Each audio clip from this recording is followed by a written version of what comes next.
I don't need a ride, I said, already opening the car door. The parking lot was almost empty, the kind of quiet that feels louder after bad news. The building behind me looked exactly the same as it had that morning. Glass doors, neutral logo, nothing to mark the moment my access badge stopped working. My mother hesitated. Are you sure? I nodded. I just need a minute. She didn't argue. She rarely did when things were already decided. I sat in the driver's seat after she left, hands resting on the steering wheel, engine off. No tears. No shaking. Just the dull pressure behind my eyes that comes when something ends without drama. We're restructuring, they'd said. It's not personal. A cardboard box, a signature, a polite goodbye. By the time I drove to my parents' house that evening, I'd practiced my face. Calm. Neutral. Acceptable. Dinner was already on the table when I walked in. Evan didn't look up from his phone. Well, he said, finally glancing at me with a grin, look who's early. Guess unemployment frees up your schedule. My mother winced, but didn't correct him. She placed another plate on the table instead, as if rearranging objects could rearrange intent. It's just a transition, she said, carefully. These things happen. Evan laughed. Sure. To other people. I sat down without responding. The chair felt colder than usual. I noticed small things instead, the way Evan's knee bounced under the table, the way my mother avoided my eyes when she passed the bread. So, Evan continued, spearing a piece of chicken, how long can you last? No job, still paying rent. I met his gaze. I'll manage. With what? He asked. Not curious. Amused. My mother cleared her throat. Evan, that's enough. But her voice lacked weight. It always did when he pushed just far enough. I'm just saying, he went on, shrugging, maybe this is a sign. You've always been independent to a fault. Independent. Another word that changes meaning depending on who says it. Halfway through dinner, Evan's phone buzzed. He checked it, then stood abruptly. Gotta take this. He stepped into the hallway, lowering his voice. I wasn't trying to listen. I just didn't move. My mother reached for my hand, then pulled back before touching it. You know he worries about you. I nodded.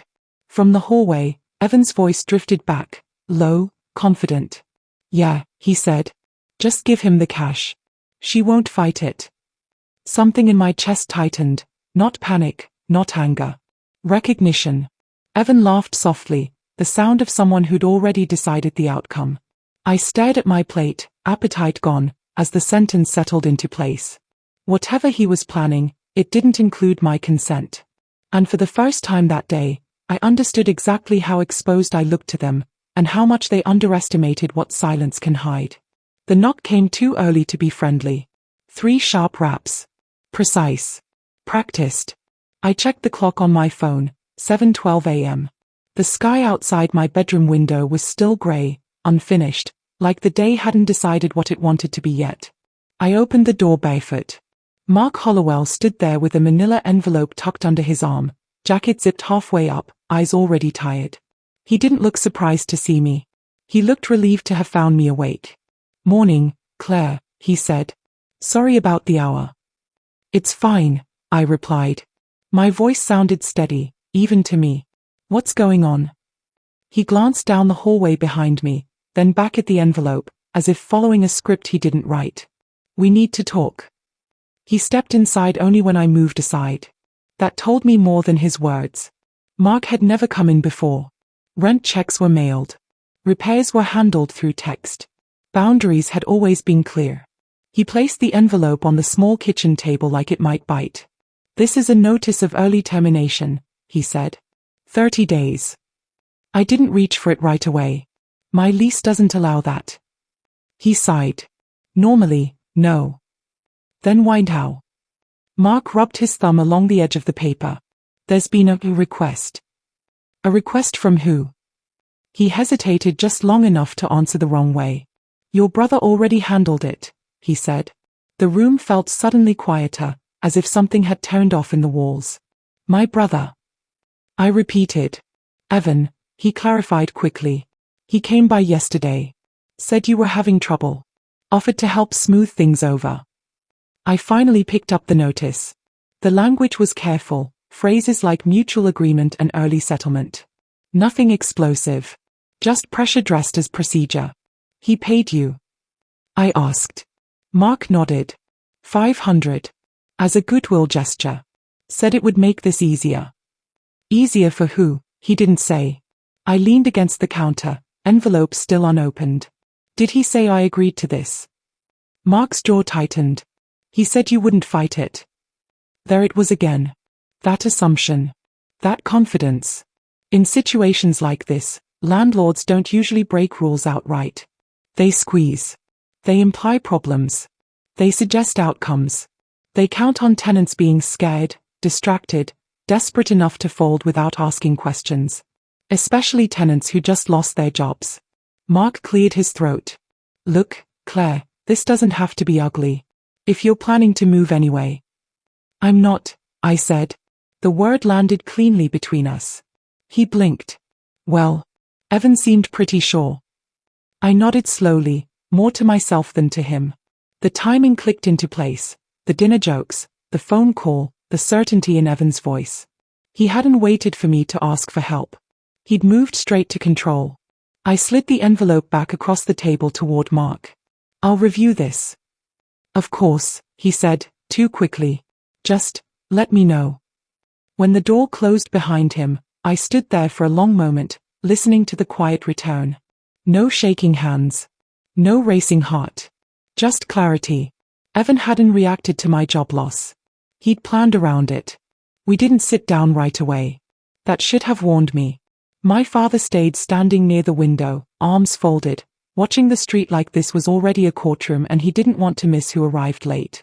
Tessa was on the couch, phone in her hand, screen dark but angled upward. Evan leaned against the kitchen island, relaxed, confident, like someone waiting to be thanked. So, Evan said finally, breaking the silence he'd engineered. Mark talked to you. I nodded once. He did. And, my father asked. I looked at Evan. You paid my landlord. Evan didn't deny it. He smiled. 500, he said easily. Pocket change. Honestly, Claire, I don't know why you're acting like this is some attack. Tessa lifted her phone, not recording yet. Just ready. I handled a problem, Evan continued. You lost your job. You couldn't afford the place long-term anyway. I stepped in before things got messy. Messy for who? I asked. For everyone, he replied. The family. The landlord. You. My father nodded. Your brother's right. Pride aside, this helps. I felt something tighten in my chest, sharp and precise. You didn't ask me, I said. Evan shrugged. You would have said no. You always do. Tessa laughed softly. You're being dramatic. Most people would be grateful. I glanced at the phone in her hand. Why are you holding that? She smiled without warmth. In case this turns into one of your moments. That was when the pressure shifted. My father stepped closer. Claire, you need to apologize. Evan didn't do this to hurt you. He did it to keep things under control. Control, I repeated. Yes, he said firmly. Because when you're unstable financially, you don't make the best decisions. Unstable. That was the word they chose. Evan leaned forward. Look, just tell Mark you're okay with it. We'll help you move. You can crash with Mom and Dad for a bit. This doesn't have to be embarrassing. Tessa's phone screen lit up. I could see my own face reflected faintly, paler than usual, eyes glassy despite my effort to stay composed. You're crying, she said, almost pleased. See? This is exactly why Evan stepped in. I wiped my cheek with the back of my hand, more annoyed than broken. Turn it off. She didn't. This was the tactic. Not shouted threats. Not outright theft. Financial pressure paired with emotional exposure. Create a crisis, then document the reaction. If I resisted, I'd look irrational. If I complied, they'd call it cooperation. Coercion dressed up as concern. My father sighed heavily. Claire, don't make this harder than it needs to be. Evan crossed his arms. Just admit I helped you. I looked at him then. Really looked. He wasn't cruel for the sake of it. He was careless. Confident. Certain the ground beneath him was solid because it always had been. He thought money meant ownership. That paying a bill meant holding the leash. He thought I rented like everyone else. And in that moment, as Tessa kept recording and my father waited for me to fold, something inside me went very still. I didn't argue. I didn't explain. I didn't correct a single assumption. I just nodded once. And let them believe it.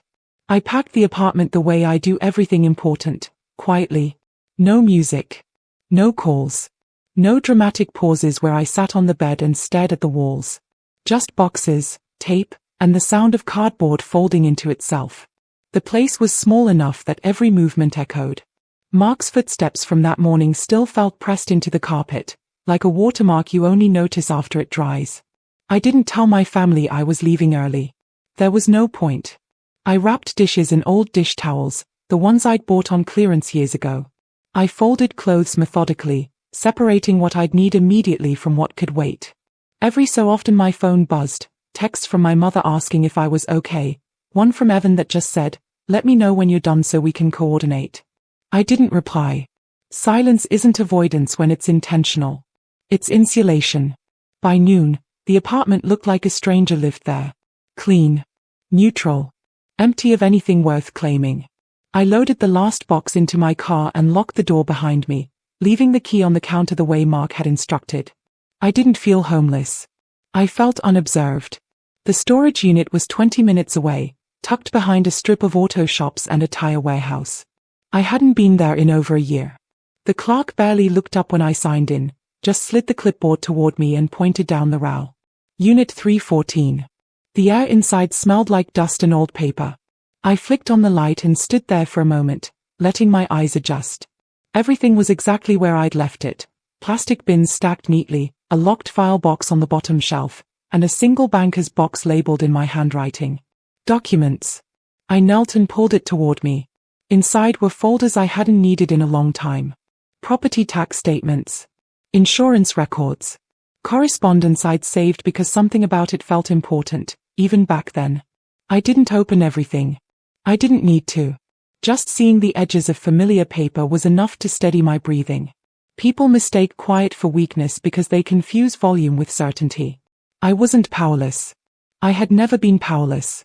I had just learned, early on, that revealing strength too soon only invited interference. I closed the box, slid it back into place, and locked the unit carefully. The click of the padlock sounded final in a way the eviction notice hadn't. Back in my car, I sat for a moment with my hands on the steering wheel. The afternoon sun hit the windshield at an angle that made everything look washed out, unreal. My phone buzzed again. This time, I picked it up. No missed calls. Just messages stacking up, growing more urgent in tone without actually saying anything new. Call me. We need to talk. Don't do anything rash. I opened my contacts instead. Scrolled. Stopped. There was one name I hadn't typed in years, but I still remembered it without hesitation. I didn't rehearse what I'd say. I didn't need to. This wasn't emotional. It was procedural. I typed 2 words. Are you available? Then I hit send to Julian Moore. Evan didn't wait long. He never does. By the second evening after the eviction notice, my phone rang while I was sitting on the edge of the borrowed bed, folding a sweater that didn't need folding. I watched the screen light up with his name until it stopped buzzing on its own. 30 seconds later, it rang again. I answered the third time. You're being dramatic, Evan said immediately, like we were already mid-argument. His voice had that loose confidence it gets when he thinks he's won something. The eviction worked. Mark confirmed you're out by Friday. So let's not drag this. In the background, I could hear clinking glass. Laughter that wasn't his. Worked, I repeated quietly. Yeah, he said. See? I told you it'd be cleaner this way. No mess, no scenes. You just, move on. Tessa leaned into the call then. I could tell because her voice sharpened, like she was smiling too close to the phone. Claire, we're at dinner with friends. Everyone keeps asking what's going on with you. It would be so much easier if you'd just sign and be done with it. Sign what? I asked. There was a pause. Not a confused one. A calculated one. Evan cleared his throat. It's nothing complicated. Just a release. Basically confirms you're not going to cause issues about the apartment. Or later. Later? I asked. Tessa laughed softly. Don't be paranoid. I could picture it clearly. Evan leaning back in his chair, one arm slung over the back. Tessa watching me through the phone like an audience watches a contestant they expect to crack. This wasn't about paperwork. It was about timing. Urgency is a tactic. Create pressure. Shrink options. Make refusal feel reckless. I'm not signing anything, I said. The table noise in the background dropped. Someone must have muted me on speaker, because when Evan spoke again, his voice was closer, tighter. You don't get to be stubborn now, he said. I covered for you. I paid to fix this. You owe us cooperation. I didn't ask you to, I said. That's not the point, he snapped. You're out of work. You're vulnerable. This is when family steps in, and you don't push back. Tessa's voice returned, honeyed and loud enough that I knew others could hear. Claire, please. Don't embarrass yourself. Everyone already thinks you're spiraling. I looked down at my hands. They were steady. No shaking. No heat in my chest. Just a quiet awareness settling into place. I'm not signing, I said again. There it was, the shift. Evan exhaled sharply, the sound he makes when charm fails him. If you don't sign, he said, each word clipped and deliberate, you're done. No help. No safety net. Nothing. I let the silence stretch just long enough to make him uncomfortable. Then I spoke, calm and even. Then we're finished here. I hung up before he could respond. The room felt larger after that. Quieter. Like something had been cleared out, not taken. Evan thought the eviction was the leverage. He thought the paperwork was the trap. What he didn't understand, what he had never bothered to understand, was that pressure only works on people who believe they have no ground to stand on. And he still thought I was renting like everyone else. Julian Moore's office didn't look like the kind of place where lives unraveled. No dramatic skyline. No leather chairs meant to intimidate. Just clean lines, pale wood, a window cracked open to let in the low hum of traffic. The smell of old paper and coffee that had gone cold. He shook my hand once, firmly, then gestured to the chair across from his desk. You can take your time, he said. Start wherever it makes sense to you. I placed the folder on his desk instead of answering. It was thicker than it looked. Utility statements. Old correspondence. Deeds folded and refolded so many times the creases had softened. Julian didn't rush. He adjusted his glasses and opened it carefully, like the contents might bruise if handled wrong. This eviction notice, he said after a moment, tapping the top page, was served after a third-party payment. Yes. $500. Yes. And you never signed a termination agreement?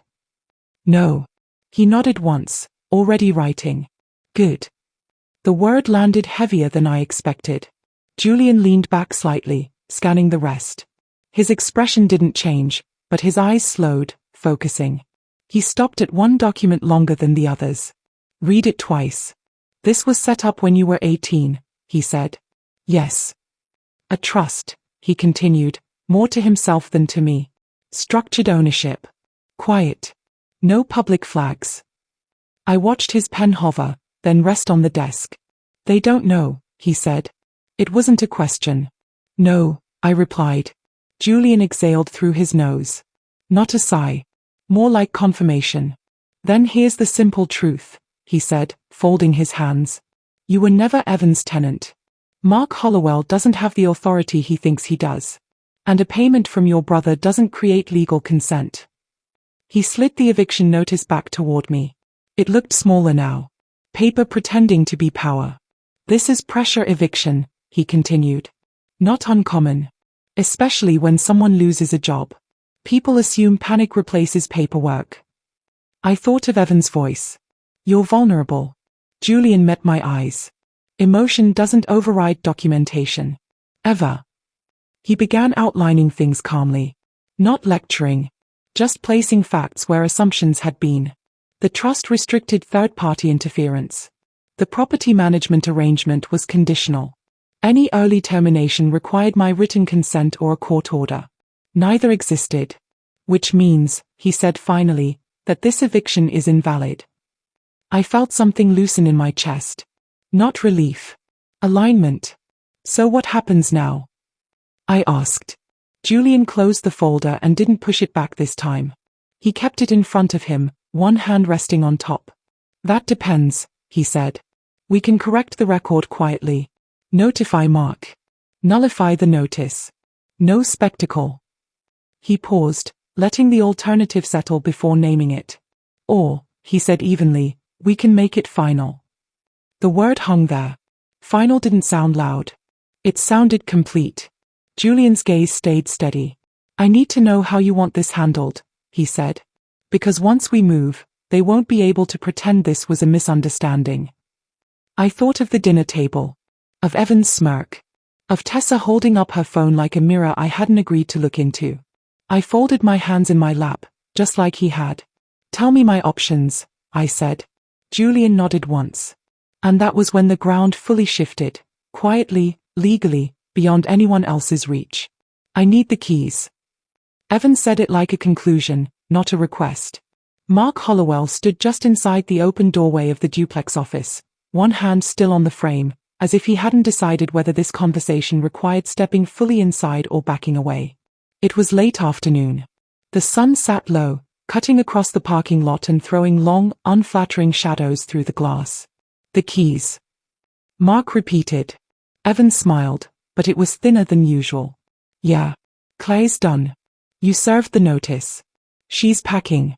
I just want to make sure everything's wrapped up. Mark didn't move. That's not really how it works, he said slowly. Evan's smile twitched. I paid you. You said you'd handle it. I said I'd serve notice, Mark replied. His voice dropped. Not transfer possession. Evan's jaw tightened. Same thing. No, Mark said, firmer now. It isn't. He stepped back fully into the office and gestured Evan inside. The door closed behind them with a dull click that felt louder than it should have. Mark went to his desk, shuffled a few papers. He looked unsettled. Not guilty, confused. Like someone realizing the instructions they followed hadn't come from the right authority. I got a call this morning, Mark said, not looking up. Evan leaned against the desk, arms crossed. From who? A property attorney. That made Evan straighten. He asked me why I accepted payment from a third party, Mark continued. And whether I had written authorization from the actual controlling interest. Evan let out a short laugh. You mean Claire? She rents. Mark finally looked up. His brow creased. That's what I thought. The silence stretched. And? Evan prompted. And I checked the file, Mark said. Not the summary. The original documents. Evan shifted his weight. Why? Because when a lawyer calls, you don't assume, Mark replied. You verify. He pulled a folder from his drawer and opened it. His finger traced a line Evan couldn't see. There's a trust listed, Mark said carefully. And your sister's name isn't just on the lease. It's on the ownership chain. Evan shook his head once. That's not possible. I thought so too, Mark said. Which is why I called my attorney back. Evan's voice sharpened.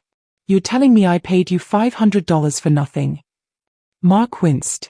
I'm telling you the notice may not be enforceable. May. Evan laughed again, louder this time. You already served it. You can't just take it back. Mark closed the folder. His face had gone pale, the confidence drained out of him like air from a punctured tire. I can if it was improper, he said. And if I acted without proper authority. Evan stared at him. You said you'd help. I said I'd handle the paperwork, Mark replied. I didn't say I'd break the law. The word landed hard. Evan stepped closer. She lost her job. She wouldn't fight this. Mark swallowed. That's what you said. Another pause. Thicker now. Uncomfortable. I think, Mark said slowly, choosing each word, that I evicted the wrong person. Evan's face drained of color. The confidence that had carried him through the last few weeks, through jokes, through threats, through that smug certainty that money solved everything, finally cracked. What do you mean?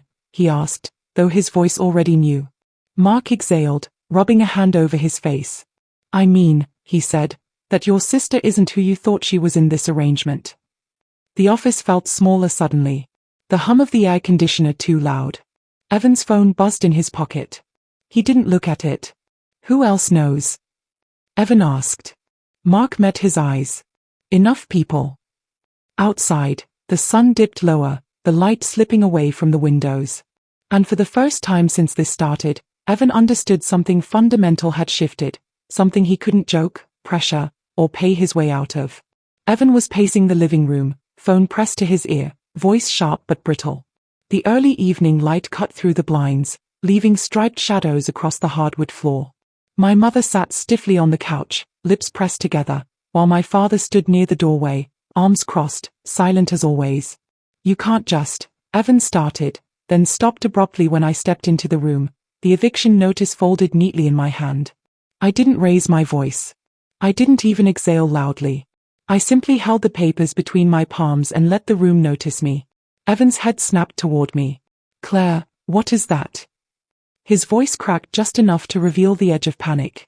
I placed the folder on the table without comment. The papers shifted slightly, and the sunlight caught the embossed seal on the first page. My mother's eyes flicked down. What is this? She whispered, a tremor betraying the confidence she usually held like armor. I met her gaze calmly. Ownership structure. Trust documents. Legal rights. Everything regarding this property is properly documented and current. My father's jaw tightened. He didn't move closer, didn't say anything. His silence had weight. Evan snatched the papers, scanning them frantically, his usual smirk gone, replaced by that shallow flush of anxiety. This can't be real, he muttered. I leaned against the doorway, keeping my hands tucked in front of me.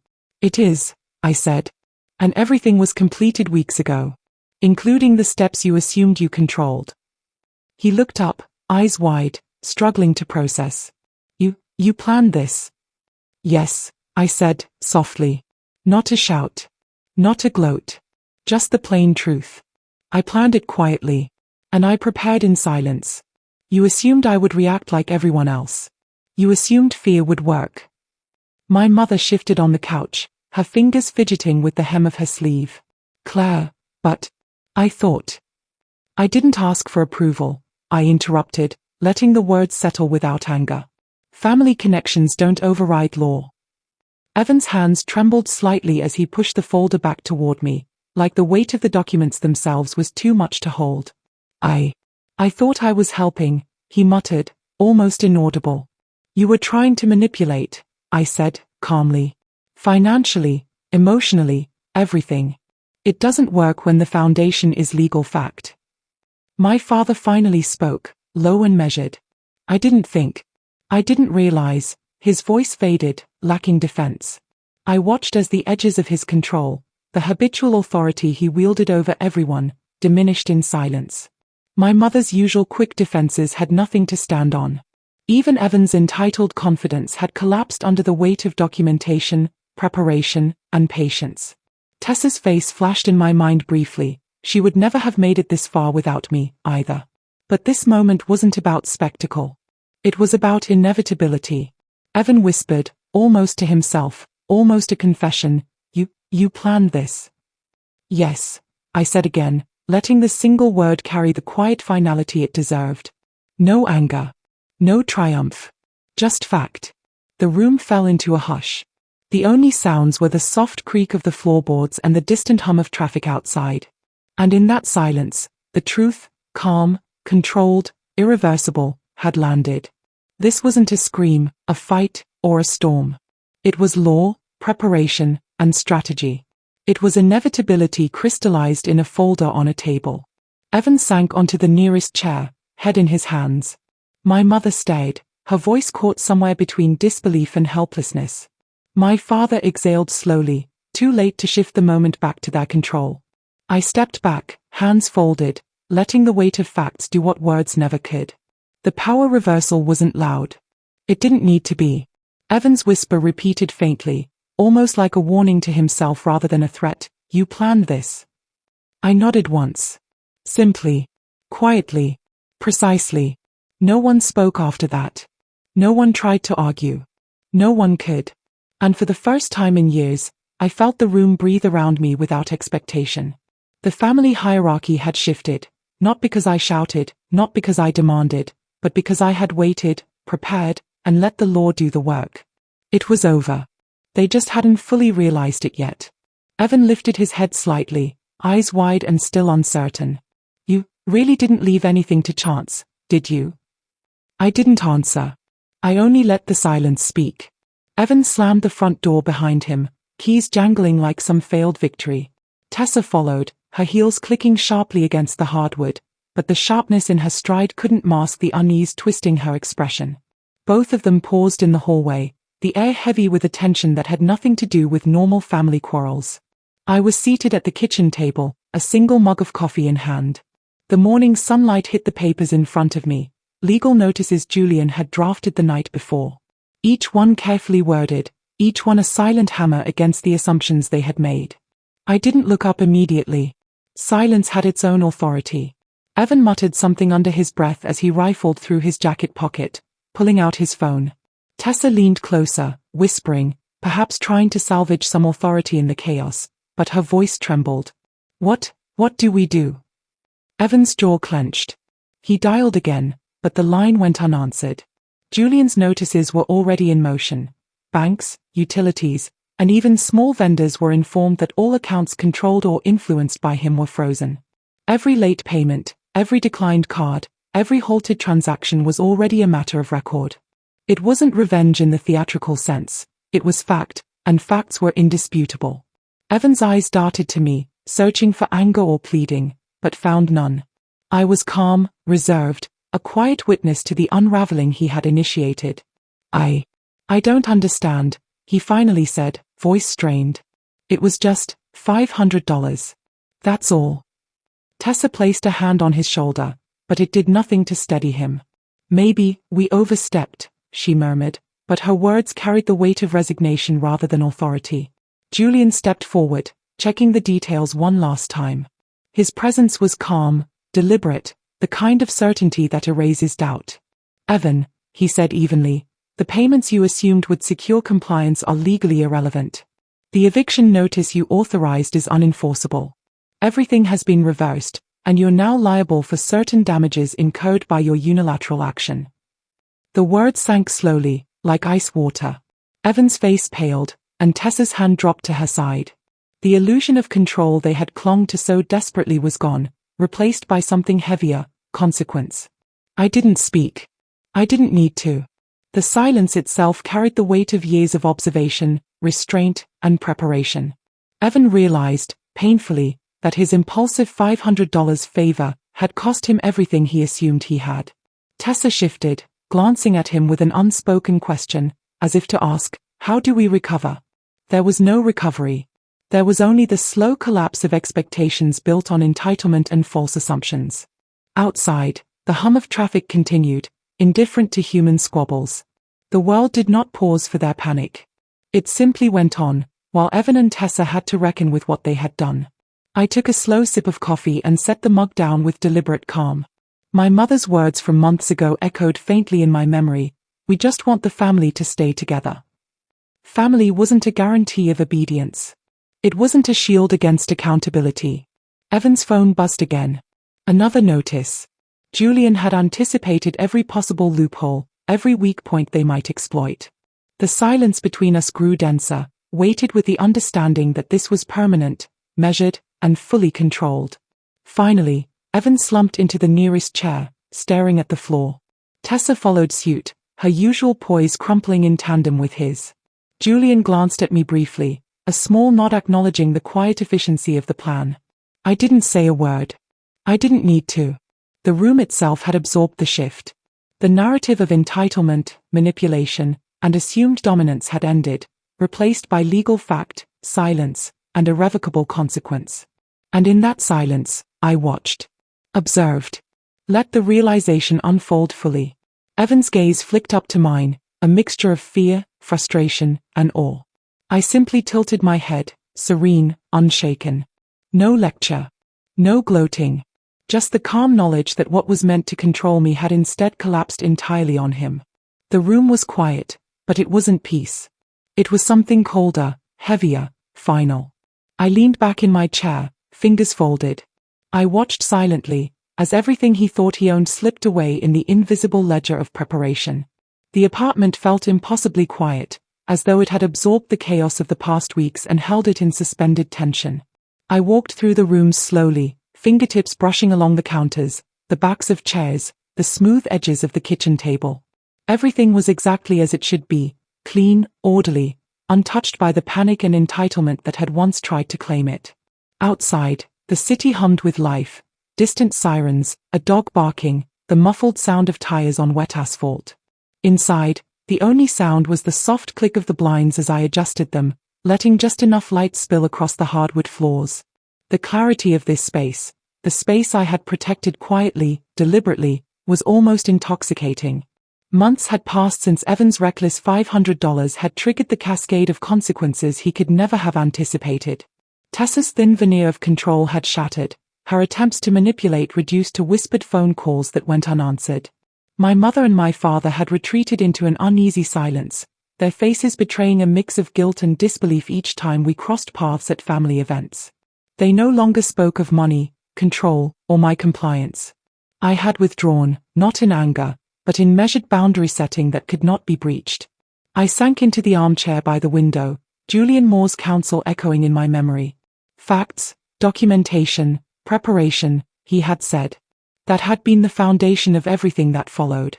No confrontation, no theatrics, no shouting, just the calm, unassailable force of legally protected autonomy. I had learned the lesson slowly, over years of silent observation. Power is not loud, and patience is often its sharpest weapon. A letter arrived this morning, marked urgent, stamped with the official seal of the property authority. I didn't open it immediately. I knew what it would say. Another reminder. Evan's actions had legal ramifications he could not undo. Another confirmation that Tessa's attempts to secure influence were futile.